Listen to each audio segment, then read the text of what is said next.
when I found out that the story was being split into two parts, I will be honest, I was kind of scared that the first half or the one that just came out would just be a pile of like filler or like nonsense or whatever.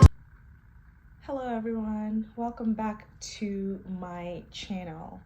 As per usual, my name is Marmy Newton, and today I will be talking about the movie Wicked. So I saw it yesterday. I saw it yesterday, and I thought I would kind of hop on here to share some thoughts and opinions, comments about the movie that I had while watching it, and see if any of you guys agree with what I have to say, or if you have anything to say as well to add on to what I say today. You could just kind of leave them in the comment section down below. My nails are kind of like Glinda, like they're like pink, and then there's a little bit of glitter at the at the tip. But yeah, a little bit of Wicked something going on with these. But anyway, I really enjoyed the movie. I definitely think it's the kind of film that begs to be seen on the big screen, just because of the amount of details that went into the set, the school, from the school to the dorm rooms to the little library where they had the little musical scenes, and then of course to Emerald City itself, which was so beautiful. I do think some parts of it were CGI, but I heard that the train that took Elphaba and Glinda to Emerald City was definitely real. Like they actually built it, which makes sense because I looked up the budget of the movie, and it was like over $100 million, around 200 million. So very expensive film. So for that amount of money, if they couldn't build an actual train or a very elaborate set, then I don't know why like they would be able to justify a budget like that. But yeah, like especially when they got to Emerald City, it was so beautiful. The like castles, the lighting, and everything was just amazing. Also, like when they got to Emerald City first, and then they saw a little play about the wizard, Idina Menzel, who played Elphaba in the Broadway musical version, and then Kristen Chenoweth, who played Glinda in the Broadway version, both like did a little bit of a cameo there, and that was really nice. That was cool. I thought that there would be a little bit more of a reaction in the theater when they came on screen, but it was just me. I was like, oh my god, and like everyone was just like looking at the screen. I don't know if people recognize them or not, but yeah, they looked amazing and it was great. I did have a few questions though. Like I wanted to know, like I just feel like I wanted to know a little bit more about Elphaba and where her powers comes from and things like that. Like, cause I also walked into the theater a little bit later, so I'm not sure if they covered that. But I walked in right before the title, like the Wicked title, the title sequence came on.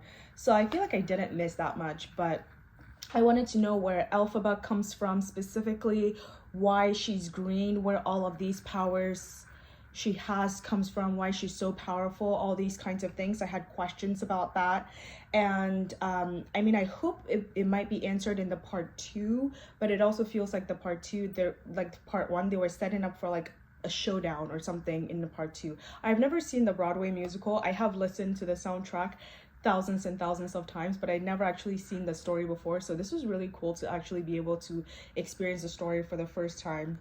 And not just experience the story too, but like experience it with a soundtrack that I've kind of listened to over and over again. I was freaking out when they started singing Defying Gravity, because like I have played that song so many times in my car. It is insane that yeah, I finally got to see it on screen, and it was done so beautifully. Like Ariana Grande and Cynthia Erivo are such good singers. It was amazing.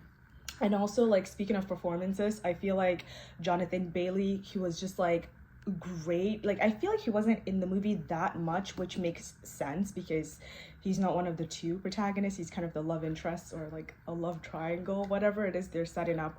But I loved, like, he had this like scene when he was like singing about not caring and just like being stupid and stuff like that in the library. He was doing this thing where he opened the books with his legs and then closed it and all of that, and I was like, oh my god, that is so cool. And then after I watched a couple of interviews regarding like just the making of the movie and all of that, and then I found out that it wasn't like cut or anything. He literally did that, opened the books and closed it with his leg while he was dancing and completing the dance sequence. So that was really, really cool. I thought that was amazing. And then yeah, his performance was great. Also, I found out that the horse that he uses in the Wicked movie is also the same horse from Bridgerton, the same horse he rides in Bridgerton. So that's kind of cool. It's nice to see this horse getting more acting jobs and more roles. I'm not sure, but yeah. When I found out that the story was being split into 2 parts, I will be honest, I was kind of scared that the first half, or the one that just came out, would just be a pile of like filler or like nonsense or whatever. Not to say nonsense, but just like where it's just like a movie that's setting up for way in the future, which I mean it still was. Like, it was setting up for, you know, Elphaba's reign as the evil Wizard of Oz, or, you know, the evil queen or whatever. But it's like, I felt like even the first part, even though it was a setup for the second half, it definitely had a lot more substance than I thought it would, and a lot more character development. I really like the way they kind of did it as a clean origin story for Elphaba, where like we get to see where her witch hat comes from, we get to see where her cape comes from, her like little broom comes from, and it's all really, really fun to kind of see it all come together. And then at the very end, she like whips the cape around, and then she's like you know, and then she gets on the broom and starts like flying away, and you're like, wow, that's the evil Wizard of Oz for you. But yeah, and I can't believe that Ariana Grande and Cynthia Erivo were jumping, like not jumping, like we're like singing while like doing all of this, like all these stunts and things, because usually with musicals they'll record the actual soundtrack and then they'll shoot the scenes and then dub the scene, or like whatever dancing scene or whatever, with the singing. They usually don't sing and dance and do whatever it is they're actually doing in the scene at the same time. So it's kind of interesting that for Wicked they literally did do it live, like they were singing and doing everything else. That must have been insane vocal breath for those two. But yeah, like outstanding performances.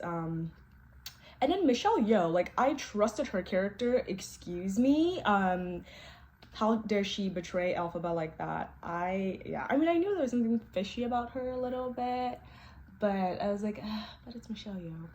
Anyway, yeah, I really enjoyed the movie. I enjoyed the acting performances. When Defying Gravity came on, I feel like I already said that, but it was insane. And I'd also heard like a lot of, like I've just been on TikTok a lot and heard not Defying Gravity, Popular, like snippets of Popular over and over again. So it was also cool to like just finally hear it from the movie, from the singers themselves. And yeah, if you haven't seen the movie yet, I hope my non-spoiler free review